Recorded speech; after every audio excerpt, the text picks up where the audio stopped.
Capítulo 10. Venezuela. Anatomia de uma repressão. Você sabia? A fonte do colapso econômico venezuelano é o socialismo, não a corrupção. O ídolo de Hugo Chávez, Simón Bolívar, admirava a democracia americana. Tentativas oficiais de fixar os preços na Venezuela deram origem a uma inflação assombrosa. Para os propósitos desta nossa análise, provavelmente não há exemplo melhor de socialismo contemporâneo, de seus efeitos e de suas patologias que o da Venezuela sob o governo de Hugo Chávez, cujo Partido Socialista Unido da Venezuela contou com 5,7 milhões de membros, o que o tornava o maior partido socialista do hemisfério ocidental.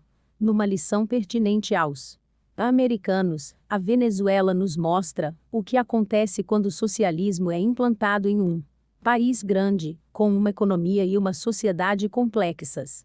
A Venezuela não é um etnoestado homogêneo do norte europeu, insulado por sua riqueza e gerações de capital social acumulado, nem um buraco do terceiro mundo devastado por uma guerra civil sem fim, um histórico contínuo de governos autocráticos e unipartidários, ou a implantação doutrinadora de um marxismo-leninismo ultra-ortodoxo. O modelo de socialismo venezuelano é igual ao que admiram e pelo qual anseiam os socialistas americanos. Seu regime socialista foi alcançado por meios democráticos, meios esses que vêm tentando limitar, de modo que não sejam usados, para restringir os poderes do regime, tendendo, embora sem alcançar, para o modelo habitual do socialismo democrático. Um homem, um voto, uma vez. Além disso, a centralização de poder do regime é algo já comum ao socialismo. O Estado endureceu o controle sobre o petróleo e outras indústrias vitais com o intuito de impor a disciplina política necessária para levar adiante a agenda de planejamento centralizado do presidente Chávez. A repressão de Chávez à mídia de oposição pode até ser considerada um pequeno e lamentável excesso, numa agenda até então sociodemocrática, ainda que esse tipo de censura seja rotineira em regimes socialistas, que não suportam muito escrutínio ou muita oposição. Não. Por coincidência, uma das profissões mais perigosas em Cuba é a de bibliotecário. Diferentemente de muitos regimes socialistas, que tomaram o poder em países do terceiro mundo com recursos escassos, o governo de Chávez assumiu uma nação relativamente próspera, estável e civilizada, com instituições relativamente sólidas. No início do século XX, a Venezuela tinha a maior economia da América Latina, turbinada pela descoberta de enormes reservas de petróleo. Mas o influxo de petrodólares acabou se revelando, como ocorre habitualmente, uma benção duvidosa. O governo gastou e tomou dinheiro emprestado de maneira pródiga, acreditando na teoria de que o preço do petróleo continuaria a aumentar por toda a eternidade, como o preço de imóveis nos Estados Unidos. Mas nos anos 1980, o valor do petróleo desabou, e a economia venezuelana foi junto. Seguiu-se então o que normalmente ocorre em crises fiscais nacionais, diante da escolha entre declarar formalmente moratória das dívidas, ou fazê-lo de modo informal, desvalorizando a moeda e pagando os credores com esse dinheiro desvalorizado. A Venezuela ficou com a segunda opção. Como era de se prever, a inflação foi às alturas, e o padrão de vida dos venezuelanos caiu consideravelmente. Um país relativamente abastado se tornou relativamente pobre da noite para o dia, graças ao planejamento econômico falho do governo. A crise abriu espaço para o exemplo paraquedista Hugo Chávez, que fora preso por tentar pôr em prática um golpe de Estado em 1992. Os novos pobres venezuelanos, sentindo os efeitos do atraso econômico, estavam prontos para mudanças e uma nova esperança, que foi o que lhes prometeu Chávez. Mais especificamente, ele prometeu usar a riqueza gerada pelo petróleo do país para ajudar as classes menos favorecidas. Quando foi eleito, em 1998, aumentar o controle estatal sobre o petróleo e as indústrias de energia estava no topo de sua lista.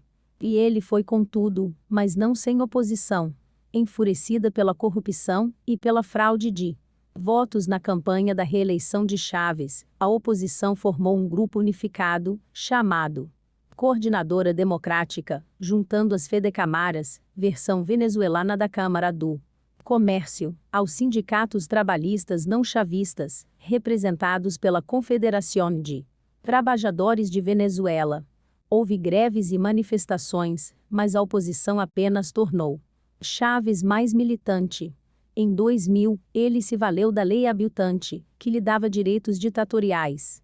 No sentido literal, governando por decreto, durante um ano.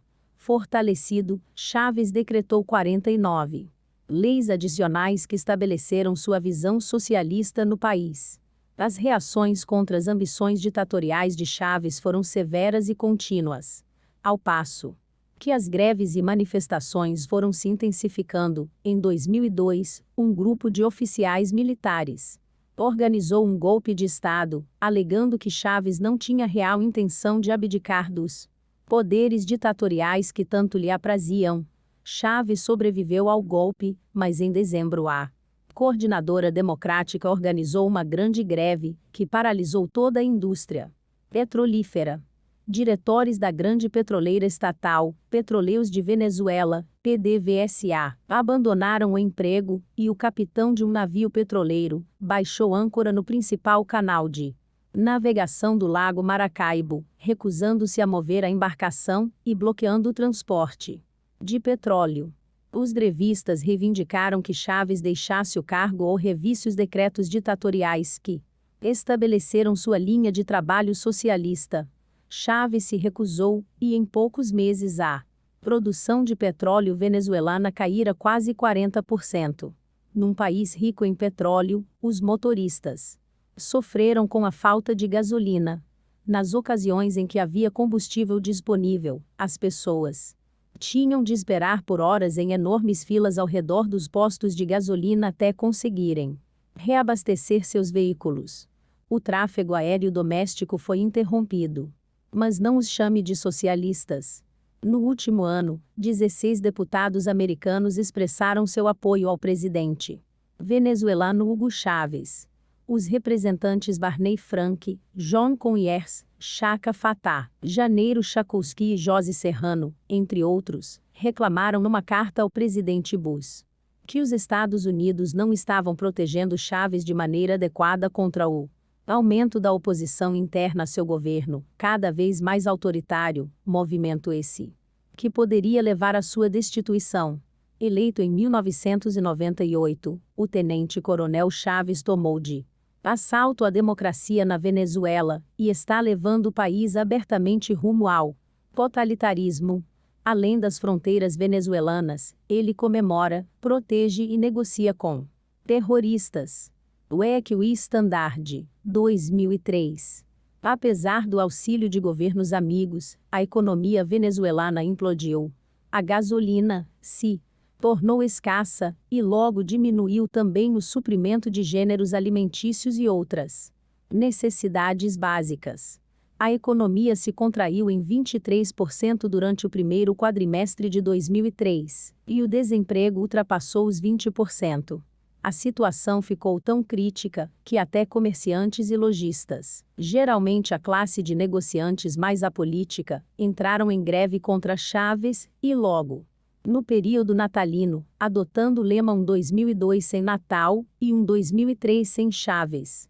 Os grevistas estavam determinados, mas Chávez contava com o exército, a polícia e os fiscais de impostos, utilizando estes últimos para combater a mídia, redes de televisão que criticavam Chávez logo se viram diante de altos valores de tributação retroativa. No final, a greve foi suprimida, e os principais líderes da Coordenadora Democrática, os presidentes da Fedecamaras e da Confederación de Trabajadores de Venezuela, foram presos. Chávez apreende o petróleo e todo o resto. Depois do fim da greve, cerca de 18 mil trabalhadores da Petróleos de Venezuela foram despedidos, dando a Chávez maior controle direto da companhia e de suas receitas. Esse foi um golpe do qual a PDVSA jamais se recuperou totalmente. Chaves não sabia como dirigir uma empresa petrolífera nem dava muita atenção a isso. O que lhe importava era ter uma galinha de ovos de ouro com a qual pudesse fazer sua omelete socialista. De maneira geral, a produção venezuelana de petróleo jamais voltou aos níveis precedentes à greve, como escreveu o analista Peter de Sasso num relatório de 2007 para o Centro de Estudos Estratégicos e Internacionais. O setor de hidrocarbonetos venezuelano é moldado pela visão ideológica de Chaves de uma revolução bolivariana e por sua estratégia para implantá-la. Essa visão implica uma PDVSA politizada, com um mandato social que substitui o mandato de produção. O nacionalismo de recursos conduz o processo de reversão dos efeitos da abertura do setor nos anos 1990, quando houve um incentivo aos investimentos privados para colocar em prática um regime de controle estatal. Após a greve geral e a paralisação de 2002/2003, ao recusar investimentos privados e da PDVSA, a produção de petróleo da Venezuela caiu de 3 milhões de barris por dia, MBD, para cerca de 2,4 MBD, segundo estimativas da OPEP, em 2007. Os números oficiais da produção da PDVSA são de 3,3 MBD, embora os planos de negócios da PDVSA prevejam um forte crescimento da produção para mais de 5 MBD em 2010, os níveis atuais de investimento impossibilitam qualquer grande crescimento da produção 99. O plano demandava 5 milhões de barris por dia em 2010. A real produção de petróleo venezuelana em 2010 foi pouco abaixo da metade, atingindo 2,3 milhões de barris por dia, ou 100 mil barris a menos que em 2007. Outras companhias petrolíferas também foram colocadas sob o controle rígido do Estado, assim como dúzias de empresas menores que prestavam serviços à PDVSA. O problema fundamental era que Chaves queria os ovos de ouro, mas sem alimentar a galinha. Em alguns casos, os ovos eram literalmente de ouro. Chaves nacionalizou a maior mineradora de ouro do país. Uma grande petroleira continua a produzir milhões de barris por dia. Durante muito tempo, mesmo diante de uma administração caótica e falha, exatamente o que vem acontecendo à PDVSA, praticamente sem novos investimentos estrangeiros, que temem fazer negócios com Chaves, sempre cheio de caprichos e pronto para promover nacionalizações ou de fontes domésticas, completamente sob o controle do presidente, que prefere utilizar o dinheiro para recompensar seus apoiadores políticos. A PDVSA está cambaleando, assim como a economia venezuelana de maneira geral. O problema, como argumentam sempre os defensores do socialismo, é que essas empresas estatais não são administradas como verdadeiros negócios. Ou são corruptas, ou politizadas em excesso, ou dirigidas de maneira incompetente. É claro, tudo isso é verdade. Deixemos de lado, pelo momento, o fato de que a melhor maneira de assegurar que essas empresas sejam tratadas como negócios é não as nacionalizar. É preciso ter em mente que práticas de negócio sólidas não são, por si só, suficientes para implantar numa companhia socialista disciplina e a visão de mercado de que se valem as atividades capitalistas. Mises discorreu longamente sobre a futilidade das tentativas de empresas socialistas de adotar técnicas de mercado livre, como o avanço da tecnologia, a redução da duplicação e a instituição de treinamentos de negócios. Não é difícil expor as falácias inerentes a essas ideias. Os atributos do homem de negócios não podem ser dissociados da posição do empreendedor na ordem capitalista. Negócios não fazem parte de uma característica inata à pessoa, apenas as qualidades de caráter e intelecto essenciais ao homem de negócios podem ser congênitas. Menos ainda se trata de um feito que pode ser adquirido por estudo, embora o conhecimento e os sucessos necessários a um homem de negócios possam ser ensinados e aprendidos. Uma pessoa não Se torna um homem de negócios depois de passar alguns anos fazendo treinamento comercial ou numa escola de comércio, nem por seu conhecimento de escrituração e dos jargões do comércio, nem por suas habilidades linguísticas e de digitação ou taquigrafia. Essas são capacidades que requerem um escriturário. Mas o escriturário não é um homem de negócios, ainda que no discurso coloquial possa ser chamado de homem de negócios treinado. Quando essas verdades óbvias se tornaram claras, no final tentou se transformar empreendedores, que tinham obtido sucesso em suas atividades por muitos anos, em gerentes das empresas públicas. O resultado foi lamentável. Não se saíram melhor do que os outros. Além disso, faltava-lhes o senso da rotina formal, que distingue o funcionário vitalício. O motivo era óbvio. Um empreendedor desprovido de seu papel característico na vida econômica deixa de ser um homem de negócios sem.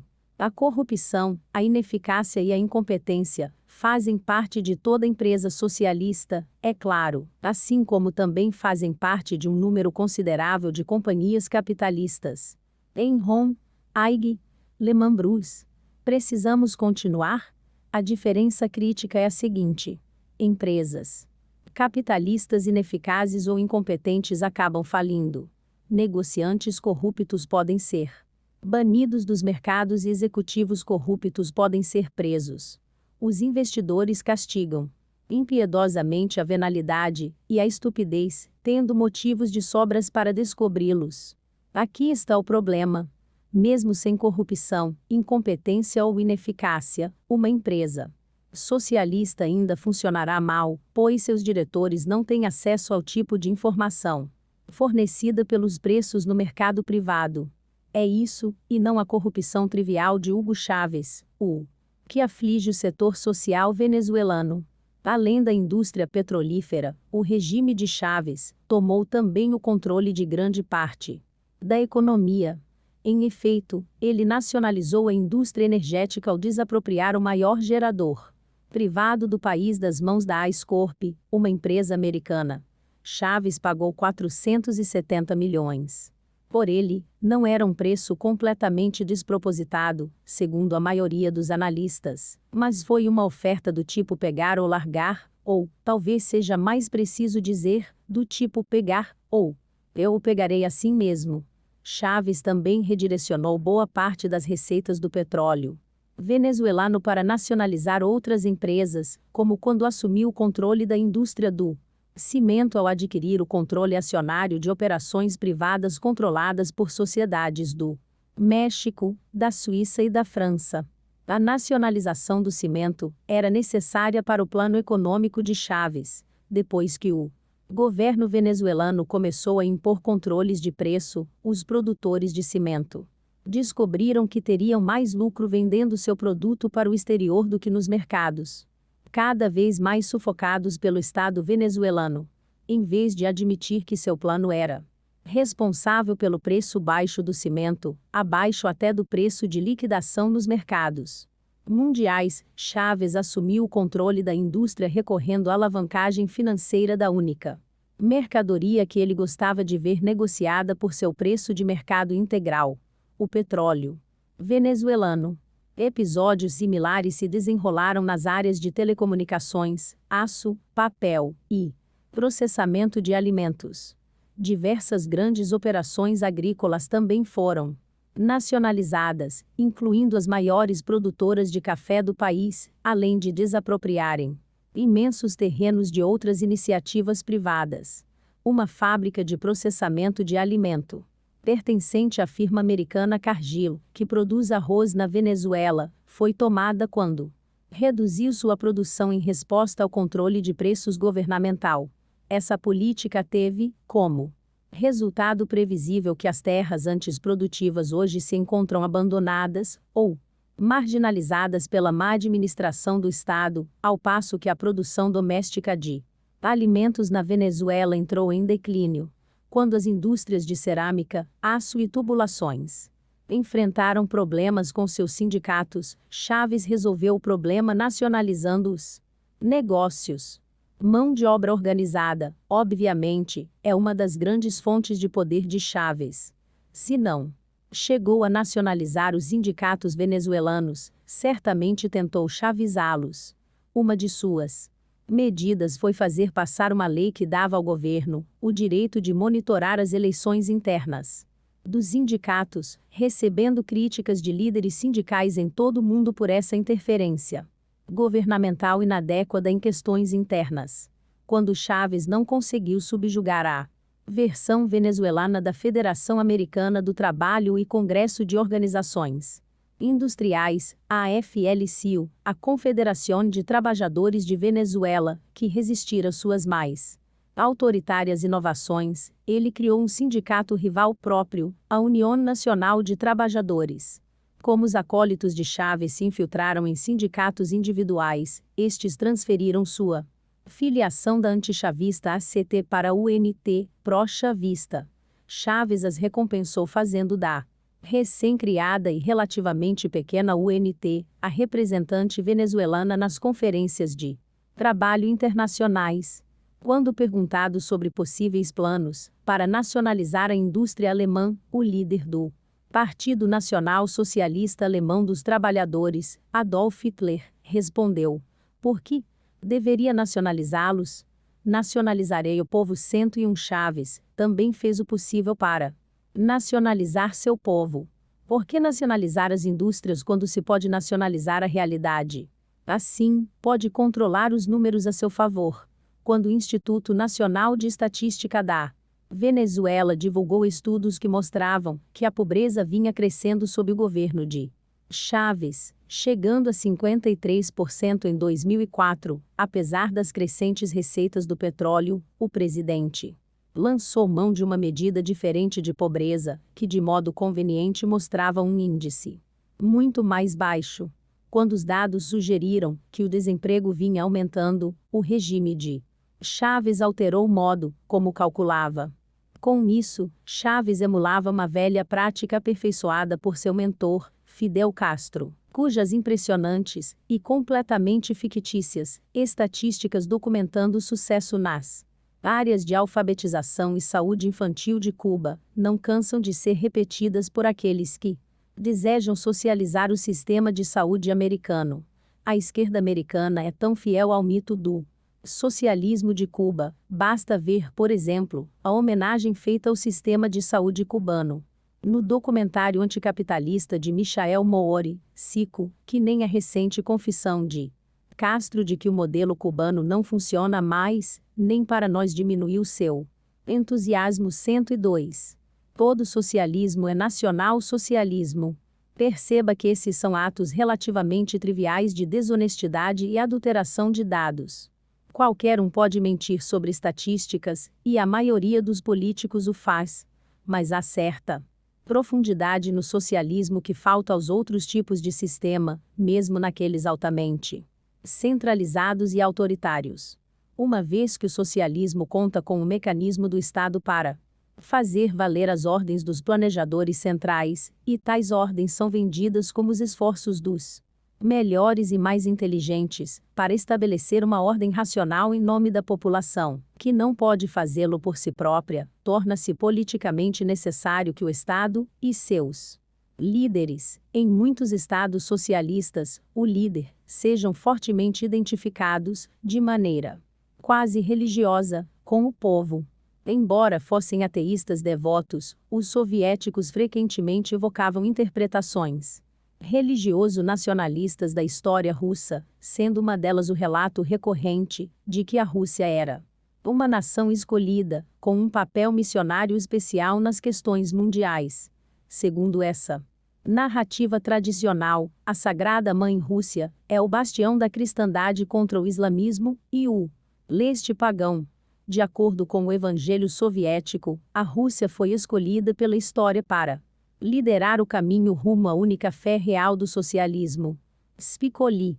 Os críticos de Chávez são ilegítimos e deveriam ser presos. Durante um breve segmento no programa Real Time With Bill Maher, o ator Sean Penn explicou que a maior parte da imprensa americana mente regularmente sobre Chávez, ao chamá-lo de ditador, acrescentando que deveria haver um limite e que essas mentiras deveriam ser motivo para a cadeia. Esse sentimento provavelmente, assim espero, não representa a visão real de Pen quanto à liberdade de expressão, mas é assustadoramente próximo ao tipo de ameaça que Chávez usa para intimidar membros da oposição e promover uma autocensura entre a mídia venezuelana. Revista Reazón, 2010. Embora na teoria o socialismo tenha sido apresentado como um credo internacionalista, na prática todas as empresas socialistas do mundo foram também atividades nacionalistas. Os soviéticos eram nacionalistas no que dizia respeito à Rússia e internacionalistas quando se tratava dos povos ao seu redor, por eles subjugados. Os chineses ainda têm um regime abertamente nacionalista. E não é só para reafirmar uma questão retórica de pouca importância que os críticos do socialismo se sentem obrigados a recordar ao mundo que Adolf Hitler chegou ao poder como defensor de um tipo particular de socialismo e como líder do Partido Socialista. Escreveu o historiador John Lukács. Todos agora somos nacionalistas. Obviamente, as proporções da mistura entre nacionalismo e socialismo variam de um país para outro, mas existe, e mesmo quando a social-democracia prevalece, é o sentimento nacional da população o que de fato conta. Em 1945, foi derrotado ao lado de Hitler o nacional-socialismo alemão, uma versão cruel e extrema do nacional-socialismo. Em outros lugares, nacionalismo e socialismo se uniram, harmonizaram-se e se fundiram, sem violência, ódio ou guerra. 103. A implantação por parte de Chávez de sua própria versão do nacional-socialismo não resultou em guerra, embora tenha chegado perto, algumas vezes com suas provocações à Colômbia. Ainda assim, seríamos muito generosos ao dizer que seu trabalho foi feito sem violência ou ódio.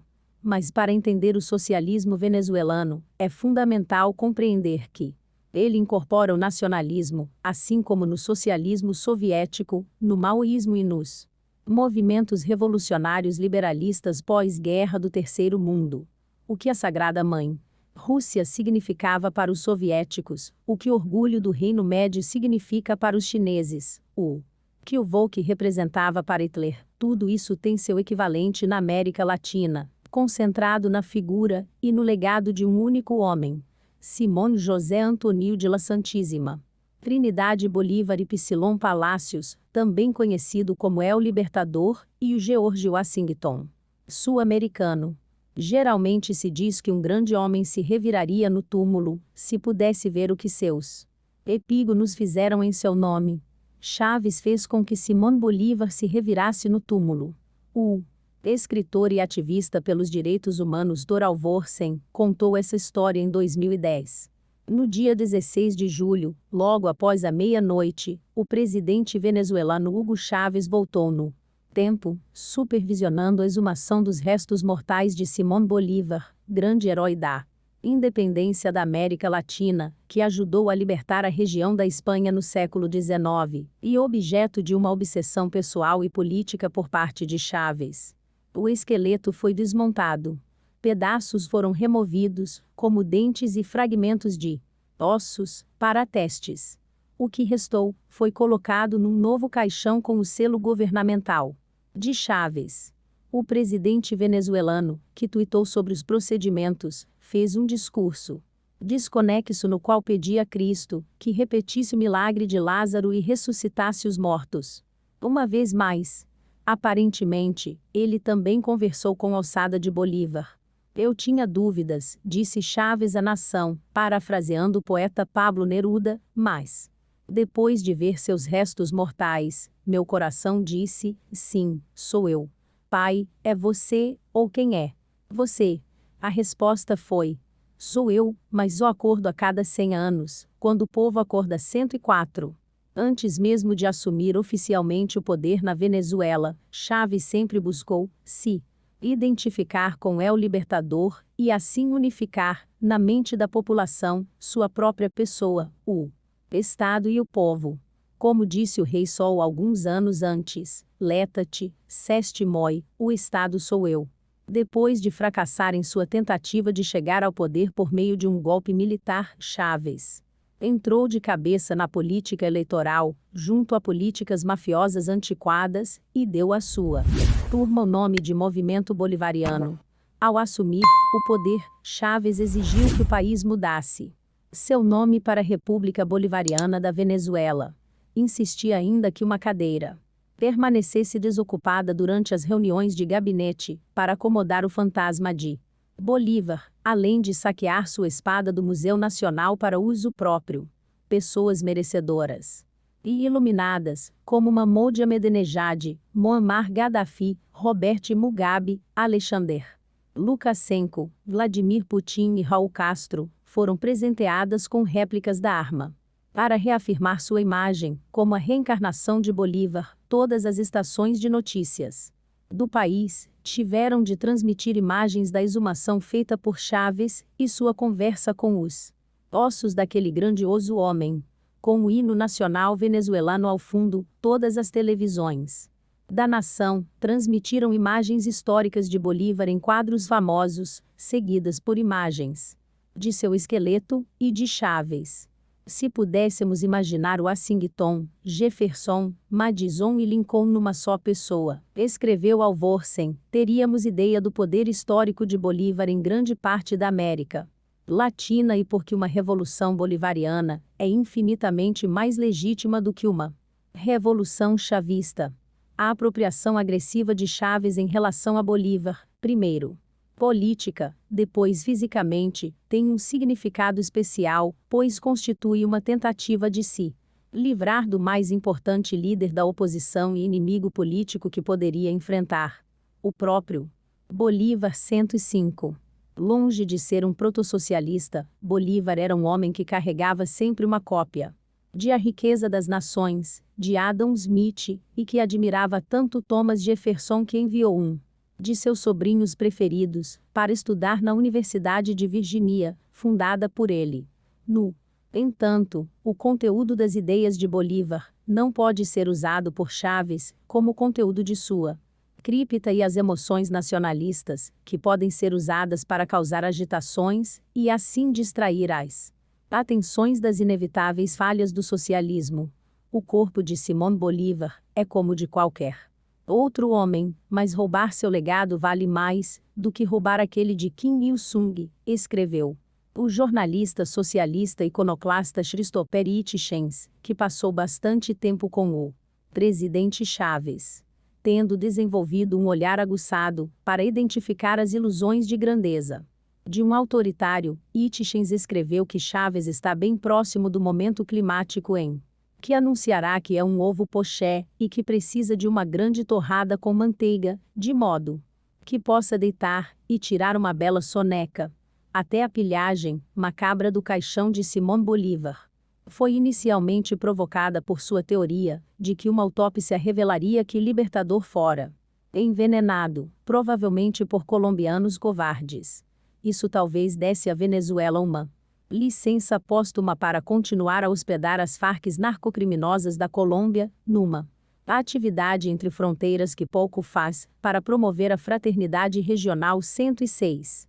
Na verdade, Bolívar era um produto do iluminismo e um admirador da Revolução Americana. Sob certos aspectos, era mais fiel aos ideais implícitos dos Estados Unidos do que os próprios pais fundadores. Entre outras coisas, ele era contra a escravidão. Suas inspirações intelectuais incluem Jefferson, Smith e Montesquieu. Chávez também abraça o iluminismo a seu modo. Ele se identifica com o príncipe negro do iluminismo, Jean-Jacques Rousseau, o antiliberal que, no auge da liberdade ocidental, via o homem posto a ferros em toda parte. 107. Foi Rousseau quem desenvolveu a distinção entre a vontade popular, que pode ser expressada nas eleições democráticas e manifestações do gênero, e a vontade geral, que tinha de ser discernida por governantes iluminados, e que possibilitava a camuflagem de todo tipo de ação autoritária em nome do bem comum. Há muitas vezes uma grande diferença entre a vontade de todos e a vontade geral, escreveu Rousseau. Essa última tende apenas ao interesse comum, já a primeira considera o interesse particular e é uma soma de vontades particulares. Mas tirem dessas mesmas vontades os mais e os menos que anulam umas às outras, e a soma remanescente das diferenças é a vontade geral. 108. Foi dentro dessa construção que o teórico político detectou as raízes da democracia totalitária. O presidente Chaves, que se descreve como democrata bolivariano e democrata rousseauiano, foi ocasionalmente democrático em seus meios e certamente totalitário em suas aspirações. O pior de ambos os mundos. Como acontece a muitos autocratas anti-americanos, e praticamente a todos os autocratas socialistas, não faltaram defensores para Chaves no Ocidente, particularmente nos Estados Unidos. Não foi surpresa encontrar apologias do presidente e de seu regime publicadas em órgãos de opinião oficial, como Centro de Estudos Estratégicos Internacionais, CSIS. O que se mostrou espantoso, entretanto, foi a extensão alcançada pelo teatro rousseauiano de Chaves. Entre a inteligentsia, ou Ardil e Arda, do CSIS, propôs os seguintes pontos de discussão oficiais.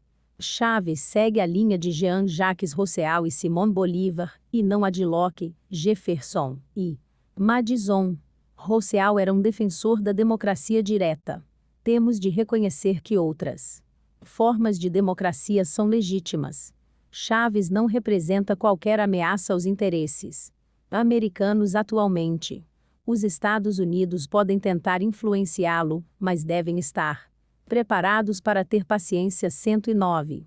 No que diz respeito a Rousseau, séculos depois o filósofo ainda está nas manchetes, identificando alguns comentários de Chaves, que poderiam nos ajudar a entender seu programa. O Yarda escreveu. 2 comentários em particular se destacam. Quando Chaves declarou numa ocasião ser um democrata rousseauiano, e em outra um democrata bolivariano, a embaixada americana em Caracas foi a loucura, pois, 1. Não tinha ideia do que aqueles termos significavam, e, 2. É inconcebível para qualquer cidadão americano que possa existir qualquer outra forma de democracia, que não aquela de Locke, Jefferson e Madison. Rousseau era um defensor do princípio da liderança, como os reis filósofos de Platão. Ele acreditava que grandes líderes heróicos e carismáticos, provavelmente a ideia que Chaves tem de si mesmo, pudessem guiar seu povo em novas direções inovadoras e revolucionárias, sem a preparação esmerada de autogoverno ou desenvolvimento gradual de instituições que escritores mais prosaicos e enfadonhos, como Locke, Madison e Tocqueville, entendiam como a base da democracia. Da análise de Rousseau, tiramos que a separação de poderes e o sistema de freios e contrapesos não são necessários, pois essas instituições apenas atrapalhariam a capacidade de um líder heróico em agir segundo a vontade geral. Rousseau, assim como Marx 100 anos depois, também era contra os intermediários, ou o que hoje chamamos de sociedade civil, pois isso também entravaria a habilidade do líder de levar adiante a vontade geral, a qual supostamente conhece por intuição. 110. Intuição. Esta e uma forma de driblar o problema de Hayek quanto ao conhecimento. Mas seria uma boa opção? O resultado na Venezuela nos sugere que não. De qualquer forma, é de se suspeitar a intuição de um homem que desenvolve políticas públicas depois de conversar com o cadáver de seu herói político. O socialismo sempre se apresenta como um sistema racional. Marx chamava sua visão de científica, mas socialistas menos conhecidos também tendem a afirmar que estão engajados na administração e no planejamento racionais da economia ou de outros setores. Um exemplo óbvio é o da turma, que deseja reformular o sistema de saúde americano em nome da abstração econométrica, que é a proporção de gastos entre o sistema de saúde e o PIB, como se houvesse uma razão de ouro capaz de ser aplicada às despesas médicas nacionais. Os socialistas americanos, no entanto, não são assim rudimentares como Chaves. Eles não foram remexer no túmulo de Roosevelt, mas evocaram seu nome, sua imagem e seu legado. Sempre que puderam. Seria exagero dizer que todas as instâncias do socialismo, no fim, são idênticas, mas quase sempre há certa familiaridade. E, em muitos casos, essa familiaridade assume a forma de uma repressão brutal, exatamente o que aconteceu na Venezuela, uma vez que se tornou claro que o plano não será cumprido, não agora, não num futuro próximo, não num futuro distante, nunca. A popularidade de Chávez despencou junto às perspectivas econômicas venezuelanas. Diante da infraestrutura cambaleante do país, escassez crônica de água e de alimentos, alto índice de desemprego, uma inflação de 35%, bens de consumo básicos limitados e um sistema falho de energia, não é de surpreender que os venezuelanos tenham se voltado contra seu presidente. No início de 2010, os índices de aprovação a Chávez caíram a 40%, embora, na verdade, provavelmente fossem ainda menores. Os venezuelanos temem criticar seu presidente em público, ainda mais diante de um estranho fazendo uma pesquisa por telefone. E eles têm razão. Para tal, Chávez mostrou que, quando se trata daqueles que criticam seu regime, aqueles que criticam o plano, ele pode acabar com os fortes e poderosos, para não dizer o que faria com um cidadão comum. Raul Baduel, por exemplo, foi por certo tempo um dos homens mais poderosos da Venezuela. Um general que ajudou a derrotar o golpe anti-Chávez de 2002. Durante certo período, foi muito próximo do presidente, mas, como muitos outros, acabou se desiludindo com os constantes fracassos políticos de Chávez e suas medidas cada vez mais autoritárias. Quando Chávez o destituiu de seu posto como ministro da Defesa, Baduel ficou livre para se tornar um crítico declarado ao governo. Socialismo. Como transformar um gigante enérgico num anão. A Venezuela pode ser uma produtora colossal de energia, com as maiores reservas convencionais de petróleo fora do Oriente Médio e um dos mais poderosos sistemas hidrelétricos do mundo, mas isso não a impediu de enfrentar sérios problemas de escassez de água e eletricidade, que parecem apenas estar piorando. Nas últimas semanas, o presidente Hugo Chávez vem encarando os protestos da população relacionados à falta de energia que, após 6 blackouts nacionais nos últimos 2 anos, provocou o corte do fornecimento elétrico durante algumas horas por dia em áreas rurais e cidades industriais como Valencia e Ciudad Guiana. Agora, o racionamento de água foi introduzido aqui na capital. A deterioração dos serviços é surpreendente para muitos nos Estados Unidos, especialmente porque o país se acostumara a um fornecimento barato e abundante de eletricidade e água nas décadas recentes. No entanto, mesmo com o boom do petróleo enriquecendo seu governo e o Sr. Chávez assumindo maior controle das utilidades públicas e de outras indústrias nesta década, os serviços públicos parecem apenas ter decaído, colaborando para a frustração da população. New York Times, 2009. Em 2007, Baduel colaborou para que Chávez sofresse uma de suas poucas derrotas políticas, quando foi forçado a aceitar o resultado de um plebiscito que bloqueava uma de suas jogadas para ganhar mais poder. Chávez vinha tentando encontrar uma forma de anular o resultado da votação, mas Baduel e um grupo de oficiais o convenceram a manter a sabedoria e a aceitar o julgamento dos eleitores. Pouco depois, a polícia militar deteve Baduel por acusações de ter administrado mal seu orçamento quando ministro da Defesa. Em pouco tempo, foi sentenciado a 8 anos de prisão. Chávez não pensou 2 vezes em fazer de seu antigo ministro um exemplo. Em sua condição de exemplo soldado, Chávez tem bastante familiaridade com a política das Forças Armadas venezuelanas, e desde cedo passou a expurgar seus críticos e inimigos das corporações e de cargos importantes do Ministério da Defesa. Além disso, seu amigo Fidel Castro lhe emprestou uma equipe de operadores da contra-inteligência cubana, que monitoram a lealdade dos altos militares, um presentinho de um socialista para outro. No entanto, é difícil manter o controle em um país grande e enérgico como a Venezuela, mesmo tendo à disposição um time de espiões cubanos. Em resposta à repressão aos críticos de Chávez, o general Alberto Mueller Rojas, vice-presidente do partido de Chávez, deixou seu posto. Em março de 2010, os vários ministros de Chávez divulgaram comunicados de imprensa desonestos, afirmando que Mueller pedira para sair do cargo devido à sua saúde frágil. Mas Mueller, que não aceitou se intimidar, deixou claro em público que não era sua saúde, mas sim a revolução de Chávez que era frágil. Os críticos de Chávez parecem desenvolver problemas de saúde com certa frequência, ao lado de problemas legais, problemas de carreira, problemas com os impostos e problemas regulatórios. O dono da Globovision, Guilherme Zuloaga, cuja rede de televisão é a principal crítica do governo de Chávez e uma defensora dos direitos de liberdade de expressão, é também proprietário de uma cadeia de revendedoras de automóvel. Após uma investida veemente à sufocante campanha de Chávez contra a liberdade de imprensa, Zuloaga foi preso sob acusações de usura e de fixar preços relacionadas a seu negócio de automóveis.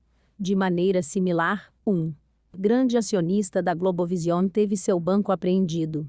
Coincidentemente, foi a Globovision que divulgou a notícia sobre os alimentos que apodreciam nos armazéns do governo.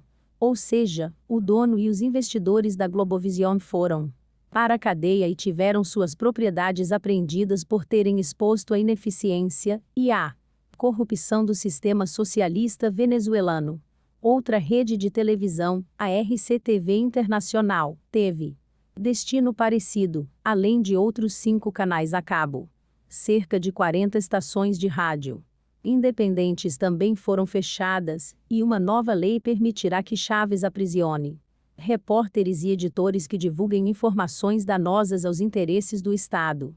Tal repressão tem aspectos econômicos e também políticos. Uma das dificuldades na análise de uma economia socialista é separar a simples incompetência econômica de abusos econômicos deliberados, cometidos com uma premeditação maliciosa. Por exemplo, quando decisões equivocadas do planejamento centralizado de Chávez provocaram uma escassez maciça de alimentos e bens domésticos, o regime tentou exercer controle direto dos supermercados. A cadeia de mercados Éxito foi confiscada pelo governo e outra, chamada CADA, tornou-se alvo de cobiça. Mesmo essas nacionalizações não fizeram com que o plano funcionasse, portanto o passo seguinte foi tentar controlar a importação e, principalmente, a exportação de alimentos e bens de consumo. Uma lei econômica bem estabelecida diz que a determinação de preços inevitavelmente leva à escassez, e foi exatamente o que provocou o programa de controle de preços de Chávez. Diante do fracasso, ele tentou aumentar seu controle sobre importações e exportações, interferindo no câmbio da moeda venezuelana, chamada, inevitavelmente, de bolívar. Ao estabelecer uma taxa de câmbio artificialmente alta para os bolívares, Chávez tentou fazer com que o poder de compra dos venezuelanos aumentasse e assim fortalecesse a economia. Mas o que fez na verdade, como qualquer analista competente do planejamento econômico estatal poderia ter lhe avisado, foi criar um enorme mercado negro de câmbio, praticamente transformando todo importador, exportador e turista num criminoso. A verdadeira taxa de câmbio para bolívares no mercado livre, que, nesse caso, é o mercado negro, estabelecia a força da moeda em metade do valor oficial. O que se seguiu foi digno de uma comédia. Chávez decidiu que a Venezuela precisava de 2 taxas de câmbio, uma para a compra de bens essenciais e outra para bens supérfluos. Os venezuelanos que trocassem bolívares para comprar bens essenciais poderiam fazê-lo a um preço de 2,6 por dólar, enquanto aqueles que comprassem bens supérfluos teriam de pagar 4,3 por dólar. A taxa de câmbio real, no mercado negro, chegou a 7 bolívares por dólar por volta dessa época. O resultado, é claro, foi um caos econômico. A inflação saltou de catastróficos 30% para desastrosos 35%. O preço do petróleo começou a enfraquecer logo depois, deixando o regime de Chávez sem dinheiro para dar continuidade à campanha destinada a acumular armas e material bélico russos, ao passo que vendia o petróleo de seus compatriotas com um grande desconto a aliados como Castro.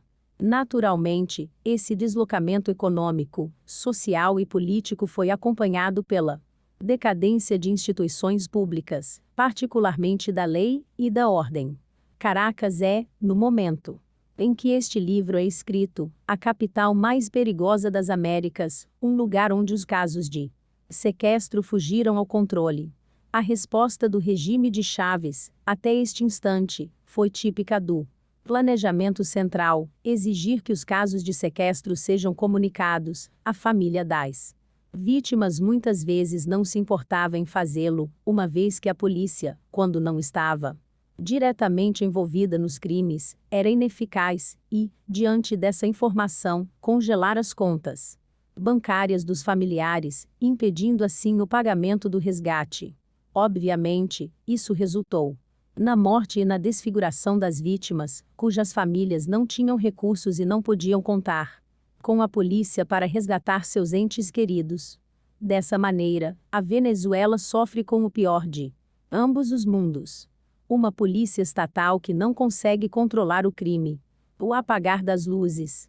Há uma fotografia famosa das Coreias que demonstra, na maneira mais dramática possível, a diferença entre uma economia socialista e outra capitalista. Feita à noite, por satélite, ela mostra as estradas e cidades da Coreia do Sul tomadas de luz, que cessa de maneira abrupta ao chegar à fronteira, com a Coreia do Norte coberta pela escuridão, exceto por um brilho tênue nos recintos oficiais de Pyongyang. A escuridão também está se abatendo sobre a Venezuela. Apesar de ser uma das grandes produtoras de energia do mundo, a Venezuela não consegue suprir as necessidades de seus cidadãos. Muitos são os motivos para isso. Subinvestimento crônico nas petroleiras estatais é uma delas. Subinvestimento crônico nas companhias elétricas estatais é outra.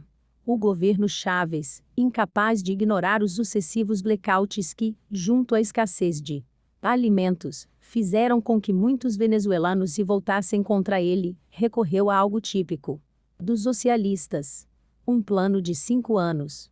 Em 2010, primeiro ano do plano, a Venezuela deveria acrescentar 5.900 megawatts de energia. O resultado alcançado foi pouco acima de 20% dessa marca, porque um país que produz grande parcela do petróleo mundial seria incapaz de abastecer suas próprias cidades e indústrias. Um dos motivos é que, nos últimos anos, a Venezuela resistiu à construção de usinas elétricas à base de petróleo, dando preferência às hidrelétricas, o que torna a geração de energia suscetível às mudanças climáticas. Chávez, obviamente, quer usar o petróleo do país o mínimo possível, tendo seus controles cambiais e outras regulamentações atrapalhado completamente os mercados de importação e exportação, além de a economia se encontrar em frangalhos devido à sua agenda socialista. O petróleo venezuelano vendido nos mercados internacionais representa a principal fonte de moeda forte, em sua maioria, dólares dos malditos Yankees, de que precisa para sustentar suas próprias operações, pagar os salários e benefícios dos aparatichiques, financiar suas aventuras no estrangeiro, como o apoio aos terroristas das Farc na Colômbia, e pagar a Fidel Castro pelo aluguel de seus espiões.